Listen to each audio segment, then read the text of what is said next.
Hey guys, Dazzling Magic here, and just like I promised, I built a deck that is so stupidly dirt cheap that you can use it for the Amon Ket play for free challenge, I guess I was calling it. The whole point is to, instead of show up with like a $50 or $60 deck, or God forbid a $300 deck, I mean, what the hell are you, some kind of net decker?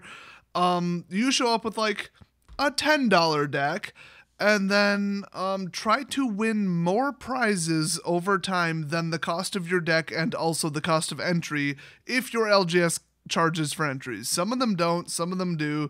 Some of them do win a pack or win around win a pack. Some of them do finish, 4-1 or 3-1 and win a whole bunch of packs. So depending upon how they do it, this may or may not be possible. So whether or not you want to, keep track and see if you're actually making a profit or effectively playing for free, you could just say, hey, I'm broke and I want a deck to play. Like, I don't care if I win or if I make a profit or whatever, I'm not going to track it. I just want a powerful deck that can win F&M without spending much. Well, this deck, somewhere in the neighborhood of $14, so shouldn't really be a problem. There's one card in here that's $1.25 to $1.50 per card, and the availability might be a little bit limited, but I don't know. It's an Eldritch Moon card. I mean, how hard could it possibly be to find? So let's take a look here. We got Blighted Steppe because it's awesome, but because there's so much one cost and a little bit of double white, we've only got two. But this is like life-saving. I mean, you pay for sack it and gain 2 life for each creature you control. Everything else in the deck is creatures except for 2 cards, or, well, 8 total. Then you got your Sandstone Bridge. You don't really need your mana when you need it. If this shows up late game, it's like a free spell, but then the turn after that, it's free mana. So you drop it in, some creature gets +1/+1 in Vigilance until end of turn. It's just always fun. I love it. Then straight planes. So now we've got, as, well, I consider it a creature, Cartouche of Solidarity. Basically, you enchant a creature you control. When it enters the battlefield, you create a 1/1 white warrior token with Vigilance. So for 1, you're summoning a 1/1. It has Vigilance, cool. It's a 1/1. Who cares if it has Vigilance? And whatever you enchant gets +1/+1 forever and first strike.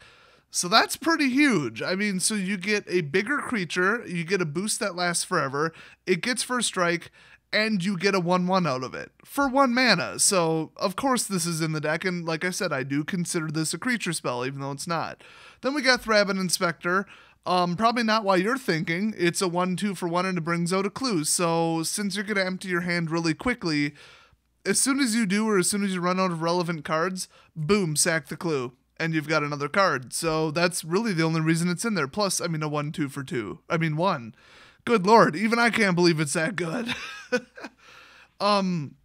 Next up, these 2-cost ones, you can practically swap them out for each other. I just put in like 2/2/2/2 because I thought it was funny.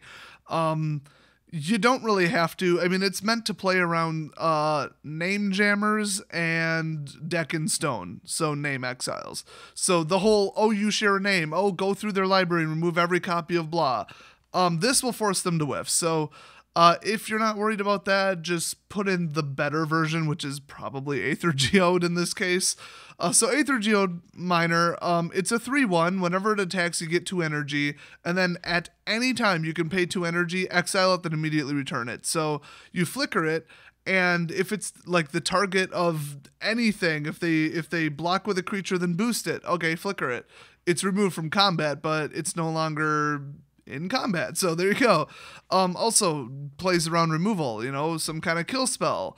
So it just dodges everything. I absolutely love this card. Plus it's a 3/1 for 2, and you want to just win, like turn 4, 5, 6 win. Okay, 4 is impossible this deck, but 5 or 6 for sure. Then we got Audacious Infiltrator, a 3/1 for 2. Hey, that sounds familiar.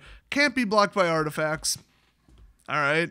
And then we've got, well, I'm just going to skip over that. Okay, Devilthorn. Literally just a 3/1, a blank 3/1. So should I take out the 2 Devilthorn and put in 1 more Audacious, 1 more Aethergeode? Probably, but I do like, messing with my opponent's head. They'll think, well, how many does he have? Okay, he's got 4 of those, 4 of those, 4 of those, 4 of those, 4 of those. Not true. And like I said, it'll play around Deck and Stone. I would say Bile Blight, but that's not legal, but you guys get it.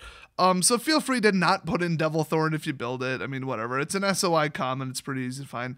Then we got a Gearshift Ace, which is a 2/1 first striker. Who cares about the second part? You're not crewing a vehicle.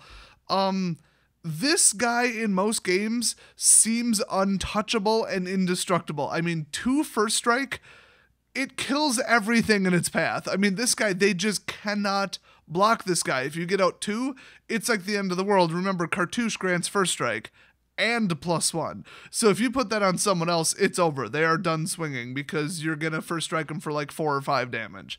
So I love that guy. Then we got a Glorybound Initiate. This one I just like. He's cool. He's a 3/1 for 2. Hey, that sounds familiar. And whenever he attacks, you can exert him. And if you do, he becomes a 4/4 with lifelink. So you're gaining 4 life. Awesome. Now, swinging for 3 and not exerting him, okay, you can swing again for 3 next turn. Hopefully. I mean, he only has 1 toughness, so maybe not. If you exert him, you're only doing 1 more and then sitting out your next turn. So between 2 turns, you'd be doing 4 damage instead of 6.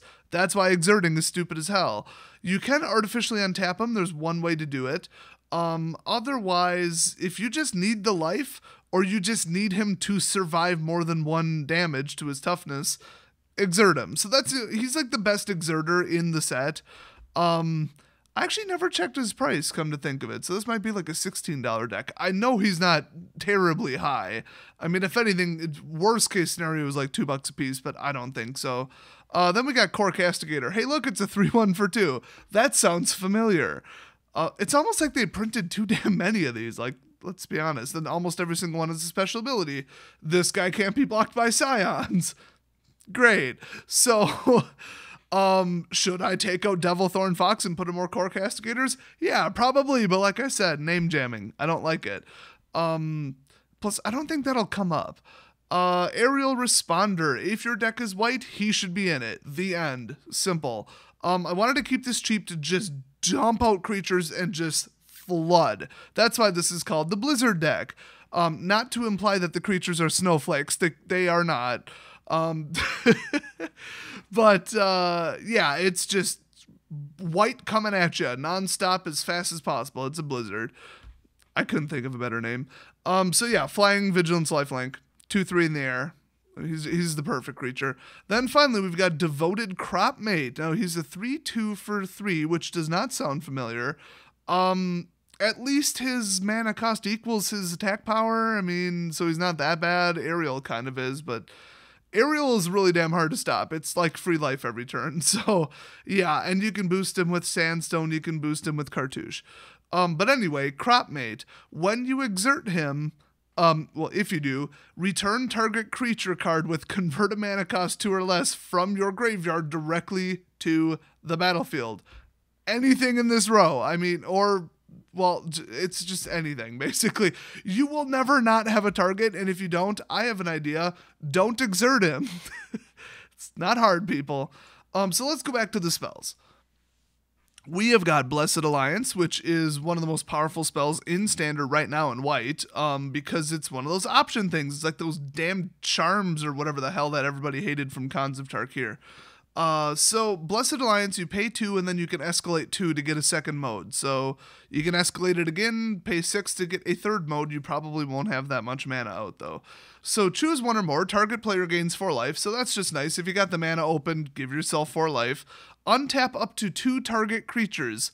Ooh, exerted, and it doesn't remove them from battle. So you could do it right in the middle of battle if you wanted for some reason. Well, which you would, because target opponent sacrifices an attacking creature. So you could do it during, well, I guess their battle. I don't know. You could make them sack a creature and then also untap 2 target creatures that have already swung and then block and just kill everything. And if you do this during Declare Attackers phase, you could choose blockers later and ensure that you wipe out the most amount of people. So this spell is insane. This makes like Collective Defiance or whatever look like crap, which is like the other version of this. I don't like that one as much. Not even close. So yeah, then the other spell, straight up Immolating Glare. It's no Celestial Flare, but honestly, it's debatably about as good.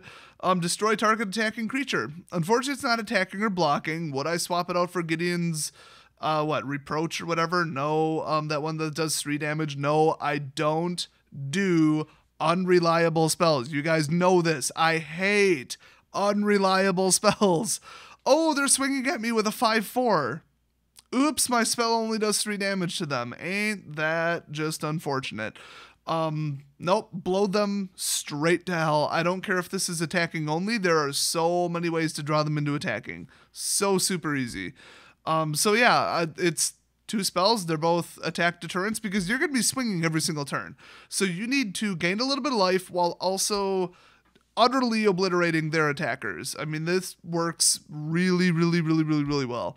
Worst case scenario, you rely on Gearshift or Aerial. Now, what could stop this deck? Well, really large creatures, because if you've got a line of 4 creatures and you're swinging against one giant one, you're going to lose one, then another, and they're probably not going to be at 0 life by then. So you need to stop them. Or, well, let's do this in order for the sideboard. Huge, what would it even be? Just some kind of red spell, double strike, red spell.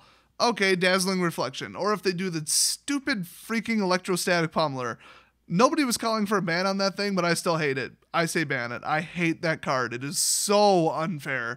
But anyway, Dazzling Reflection, you gain life equal to target creature's power the next time that creature would deal damage this turn, prevent that damage. So they swing with a 20/20 or a 80/80 Pummeler or, just some like 12/1 Trampler or whatever. Great, you gain 12, they do nothing. The end. Have fun burning out your hand. You win. So Dazzling Reflection, love it. Then we got Fragmentize, destroy target artifact or enchantment with convert mana cost 4 or less. It kills Heart of Kirin. It kills horrible enchantments that ruin your game. It kills everything. I love it. Everybody should be running this in their sideboard pretty much. Then this one's interesting. If you find yourself like Flood versus Flood and you're at a standoff because they've got formidable creatures and you've got formidable creatures, like if you're going up against, I don't know, werewolves or something, I don't even know. So that would be probably the closest you could get is tribal werewolves. You could probably put in Chitinous Cloak in there and do some damage. So equipped creature has 2/2/2 and Menace. So it has to block with 2. And they're probably going to lose at least one of them. So I like it. I mean, you put it on a first striker, they are in trouble. I mean, they might not be able to block at all. Put it on aerial responder, holy crap. So yeah, it's 3, it's equip 3, it's kind of slow, but you can just sit there and pass it around as stuff gets killed and just swing with a creature that's 2 bigger. I mean, it does kind of work. You could put in, I don't know, Haunted Cloak, I think. There's a couple other more powerful ones. Or Slayer's Plate, I think that's the more powerful one. I don't remember. Whatever you want. I mean, I just like equipment because it stays on the battlefield even if the creature dies. Then finally, we've got Fanbearer, or as I like to call it, get the hell out of my way with your giant blocker. He will take that little feathered fan and bash somebody in the face, apparently. You pay 2, tap target creature. Why would I not run Pacification Array? Because it's a 1/2 creature. I mean, yeah, it's kind of easier to destroy, but whatever. So yeah, this is like, oh, they've got one giant thing that I can't handle that they dumped a bunch of stuff onto. Great. Plus, if they just crewed a vehicle, the second that it crews, when that resolves in response, Fanbearer can tap it, and now you're not getting hit. And he's a 1 cost, so I know this isn't exactly a concept sideboard or a balanced sideboard. It's kind of like a last-ditch effort, cross your fingers sideboard, because you'd probably not be putting in 2 of these. You'd probably be putting in 1. But these are just 4 suggestions. I wouldn't even really say build it this way. Build it for whatever your local scene is, obviously. So, I don't know. There's not much more to say other than this deck looks like crap. It looks really weak and it looks really dumb. But I won 95% of my games against my hardest to beat decks. So this is just so fast and so overwhelming. You're just going to have to watch the gameplay footage, trust me. So that will be uploaded very shortly if I can stay